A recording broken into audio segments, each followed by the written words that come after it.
കോട്ടയത്ത് ഇന്ന് ആധുനിക രീതിയിൽ നിർമ്മാണം പൂർത്തിയാക്കിയ സർജിക്കൽ ബ്ലോക്ക് ഉൾപ്പെടുന്ന കോട്ടയം മെഡിക്കൽ കോളേജിലെ പുനർനവീകരിച്ച കെട്ടിടങ്ങളുടെ പ്രവർത്തനോദ്ഘാടനമാണ്. 283 കോടിയുടെ വികസന പദ്ധതികളാണ് അവിടെ നടപ്പിലാക്കിയത്. മുഖ്യമന്ത്രിയാണ് ഇന്നത് നാടിന് സമർപ്പിക്കാൻ പോകുന്നത്. വൈകിട്ട് 3 മണിക്കാണ് മെഡിക്കൽ കോളേജ് അങ്കണത്തിൽ വെച്ച് തന്നെ ഈ പരിപാടി നടക്കുക. ആരോഗ്യ വകുപ്പ് മന്ത്രി വീണ ജോർജ് ചടങ്ങിൽ അധ്യക്ഷതയായിരിക്കും. അപ്പോൾ ഏത് രീതിയിലാണ് ഈ ഉദ്ഘാടന ചടങ്ങ്, നവീകരണ പ്രവർത്തനങ്ങൾ എന്നൊക്കെ നമ്മളോട് വിവരിക്കാനായി എത്തുന്നത് സനോജ് സുരേന്ദ്രനാണ്. ഗുഡ് മോർണിംഗ് കേരളത്തിനൊപ്പം കോട്ടയത്ത് നിന്നും Sanoj, good morning. Good morning Vinisha, good morning.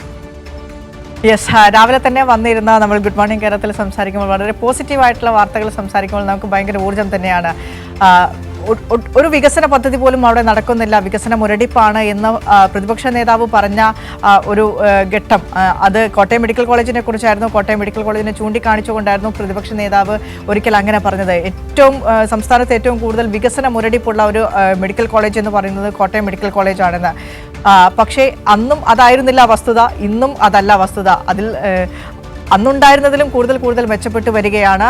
അന്നും പ്രതിപക്ഷ നേതാവ് അക്കാര്യങ്ങളൊക്കെ പറയുമ്പോഴും അത് തന്നെ ആയിരുന്നില്ല വസ്തുത എന്നുള്ളത് തന്നെയാണ്. കോട്ടയം മെഡിക്കൽ കോളേജിൽ 283 കോടി രൂപ ചിലവഴിച്ച് വിവിധ പദ്ധതികൾ വരുന്നു. മുഖ്യമന്ത്രി ഇന്ന് അത് നാടിന് സമർപ്പിക്കാൻ പോവുകയാണ്. ഏറ്റവും വലിയ സന്തോഷം നൽകുന്നൊരു സന്ദർഭം കൂടിയാകണം അത്, പ്രത്യേകിച്ച് നിങ്ങൾ കോട്ടയംകാർക്ക്. കാരണം കോട്ടയം മെഡിക്കൽ കോളേജ് എന്ന് പറയുന്നത് കേവലം കോട്ടയത്തിൻ്റെ മാത്രം മെഡിക്കൽ കോളേജ് അല്ല, ചുറ്റുഭാഗത്തുള്ള പല ജില്ലകളിലുള്ള ആളുകളും ആശ്രയിക്കുന്ന മെഡിക്കൽ കോളേജ് കൂടിയാണ്. തീർച്ചയായിട്ടും ഈ മണിശങ്കർ അയ്യർ, കോൺഗ്രസ് നേതാവ് മണിശങ്കർ അയ്യർ വീണ്ടും പിണറായി സർക്കാർ അധികാരത്തിൽ വരും എന്ന് പറയുന്നത് എന്തുകൊണ്ടാണ് എന്ന് അറിയണമെങ്കിൽ ഇന്ന് അത് നേരിട്ട് കാണാൻ ആഗ്രഹിക്കുന്ന ആളുകളുണ്ടെങ്കിൽ കോട്ടയം മെഡിക്കൽ കോളേജിലേക്ക് വന്നാൽ മതി എന്നുള്ളതാണ് നമുക്ക് ഇവിടെ നിന്നും പറയാൻ കഴിയുന്നത്. കോട്ടയം മെഡിക്കൽ കോളേജ് എന്ന് പറയുമ്പോൾ വിനീഷ സൂചിപ്പിച്ചതുപോലെ തന്നെ കോട്ടയംകാരുടെ മാത്രം മെഡിക്കൽ കോളേജല്ല. കോട്ടയം, ഇടുക്കി, എറണാകുളം, പത്തനംതിട്ട, ആലപ്പുഴ ഉൾപ്പെടെയുള്ള സമീപ ജില്ലകളിൽ നിന്നും നിത്യേന ആയിരക്കണക്കിന് രോഗികൾ വന്നു പോകുന്ന ഒരു മെഡിക്കൽ കോളേജാണ് കോട്ടയം മെഡിക്കൽ കോളേജ്.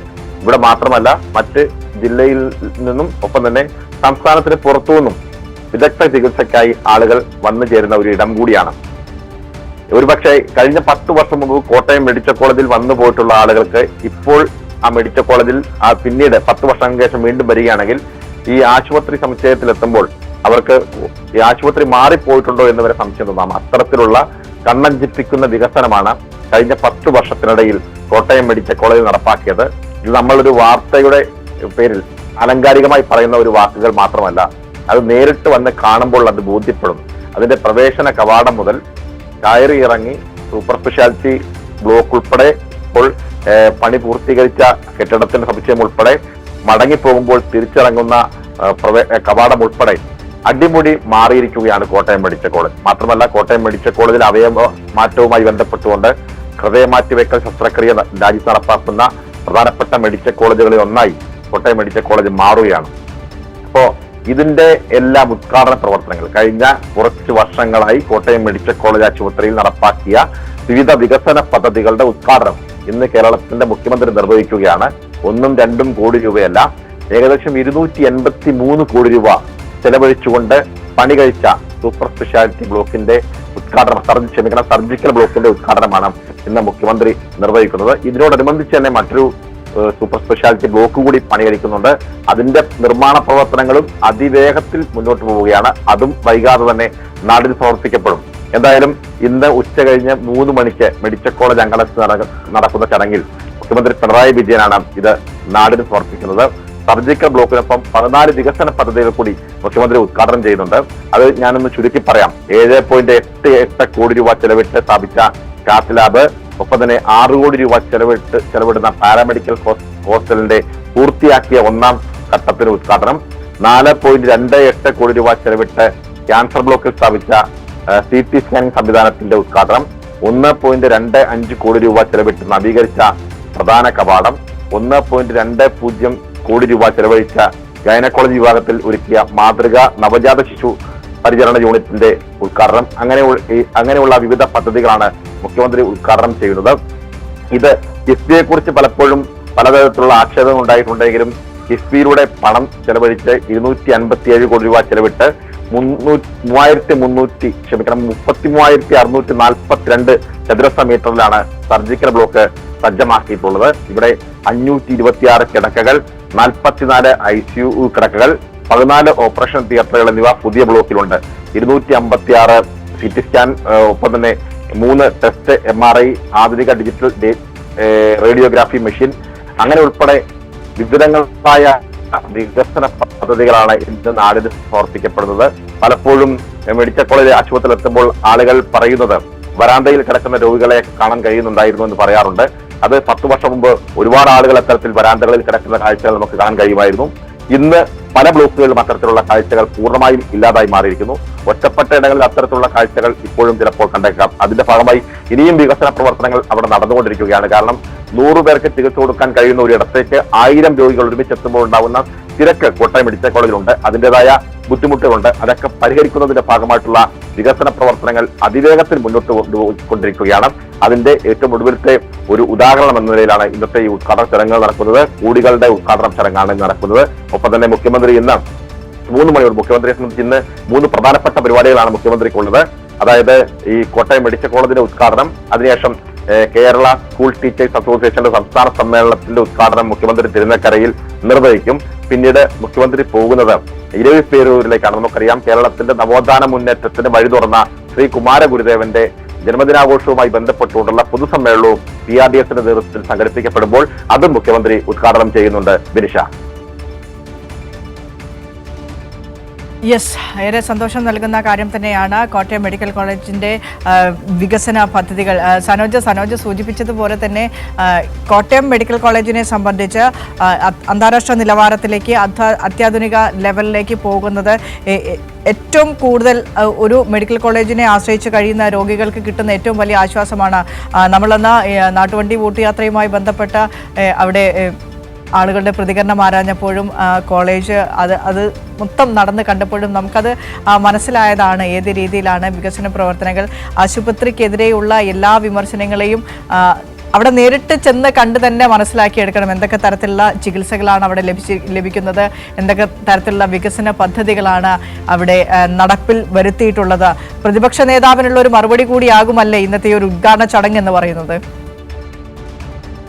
തീർച്ചയായിട്ടും ബിനിഷ, നമുക്കറിയാം അത്തരത്തിലുള്ള ഒരു മറുപടി നമുക്ക് ഇത് നേരിട്ട് കാണുമ്പോൾ ബോധ്യപ്പെടുന്ന കാര്യങ്ങളാണ്. രാഷ്ട്രീയത്തിന്റെ പേരിൽ സർക്കാരിനെ വിമർശിക്കാം, പക്ഷേ അന്ധമായ രാഷ്ട്രീയ വിരോധം വെച്ച് പുലർത്തിക്കൊണ്ട് സംസ്ഥാന സർക്കാരിനെ മോശമാക്കാൻ ശ്രമിക്കുന്നത് കഴിഞ്ഞ കുറെ കാലമായി ദൃശ്യ മാധ്യമങ്ങൾ ഉൾപ്പെടെ നടത്തിക്കൊണ്ടിരിക്കുകയാണ്. നമുക്കറിയാം, ദൗർഭാഗ്യകരമായ ഒരു സംഭവ വികാസം കോട്ടയം മെഡിക്കൽ കോളേജിൽ അടച്ചുപൂട്ടിയിരുന്ന ഒരു കെട്ടിടത്തിൽ അന്ന് ബിന്ദു എന്ന് പറയപ്പോൾ തലയോലപ്പറമ്പിലെ ഒരു വീട്ടമ്മ മകളുടെ ചികിത്സയുമായി ബന്ധപ്പെട്ടുകൊണ്ട് വന്നപ്പോൾ അവർക്ക് അവിടെ ഒരു അപകടം സംഭവിക്കുന്നു. ആ അപകടത്തിൽ അവർക്ക് ദാരുണമായ എന്ത് സംഭവിക്കുന്നു.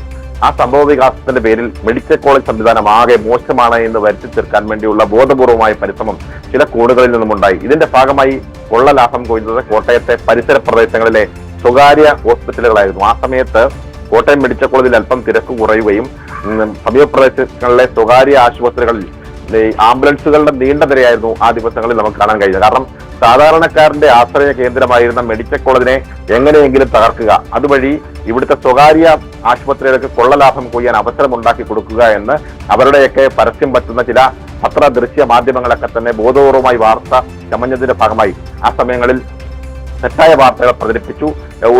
ഒരു ദൗർഭാഗ്യകരമായ സംഭവത്തിന്റെ പേരിൽ കോട്ടയം മെഡിക്കൽ കോളേജ് ആകെ മോശമാണ് എന്ന് വരുത്തി തീർക്കാൻ, അതായത് പഴയ കെട്ടിടത്തിന്റെ ഒരു ഭാഗം പൊളിഞ്ഞു വീണാണ് സംഭവിക്കാൻ പാടില്ലാത്തതായിരുന്നു. പക്ഷേ ആ ഒരു സംഭവ വികാസം ഉണ്ടായി.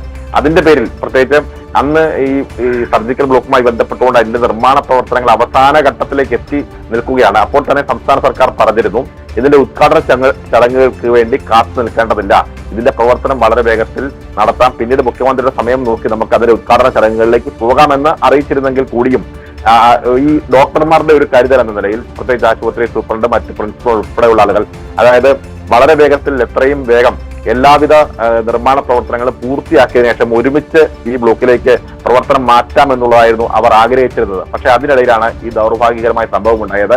പക്ഷെ ആ മരണത്തെ തുടർന്ന് അടിയന്തരമായി ഈ പഴയ ബ്ലോക്കിലെ മുഴുവൻ പ്രവർത്തനങ്ങളും ഈ പുതിയ ബ്ലോക്കിലേക്ക് മാറ്റേണ്ടി വന്നു. അപ്പോൾ ഉണ്ടായ ഒരു ചെറിയ ബുദ്ധിമുട്ട് എന്ന് പറയപ്പെടുന്നത് അടിസ്ഥാന സൗകര്യങ്ങൾ, ഫർണിച്ചർ ഉൾപ്പെടെയുള്ള സൗകര്യങ്ങൾ, ഒപ്പം തന്നെ ഓഫീസ് സംവിധാനങ്ങളൊക്കെ ക്രമീകരിക്കുന്നതിന് ചില ബുദ്ധിമുട്ടുകൾ ഉണ്ടായി. അതുകൊണ്ട് തന്നെ അടിയന്തര ഘട്ടത്തിൽ ഈ പുതിയ ബ്ലോക്കിന്റെ പ്രവർത്തനങ്ങൾ ആരംഭിക്കേണ്ടി വന്നു.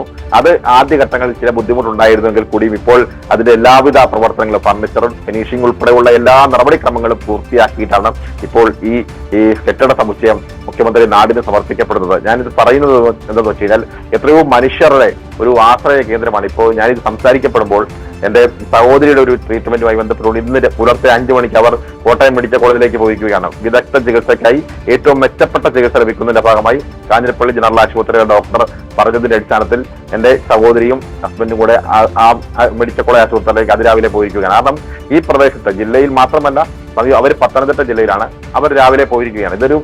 ഇത് എന്റെ ജീവിതാനുഭവം വെച്ച് ഞാൻ പറയുകയാണ്. അപ്പം ഏറ്റവും മെച്ചപ്പെട്ട ചികിത്സ ഈ ഒരു ഡിപ്പാർട്ട്മെന്റുകളിൽ മാത്രമല്ല, എത്രയോ വിദഗ്ധരായിട്ടുള്ള ഡോക്ടർമാർ, ആ ഡോക്ടർമാരുടെ ഒരു പരിശ്രമം, വിവിധ ഡിപ്പാർട്ട്മെന്റുകൾ, ഇതൊക്കെ പറയുമ്പോഴും നമുക്ക് ഈ ആശുപത്രിയുടെ ഒരു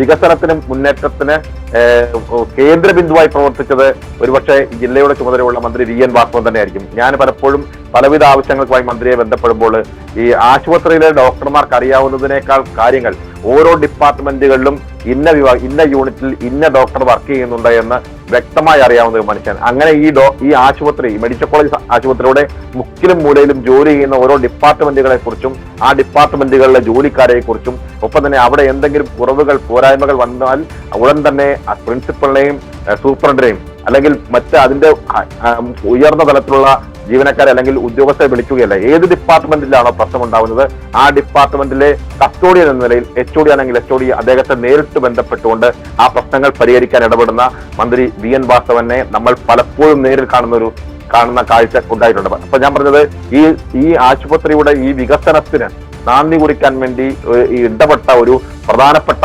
ആളാണ് മന്ത്രി VN വാസവൻ. അദ്ദേഹത്തിന്റെ നിരന്തരമായ ഇടപെടൽ ഈ ആശുപത്രിയുടെ വികസന മുന്നേറ്റത്തിന് വഴി തുറന്നിട്ടുണ്ട് എന്ന കാര്യത്തിൽ യാതൊരു സംശയവുമില്ല. പ്രത്യേകിച്ച് ഏറ്റുമാനൂർ മണ്ഡലത്തിലാണ് ഈ കോട്ടയം മെഡിക്കൽ കോളേജ് സ്ഥിതി ചെയ്യുന്നത്.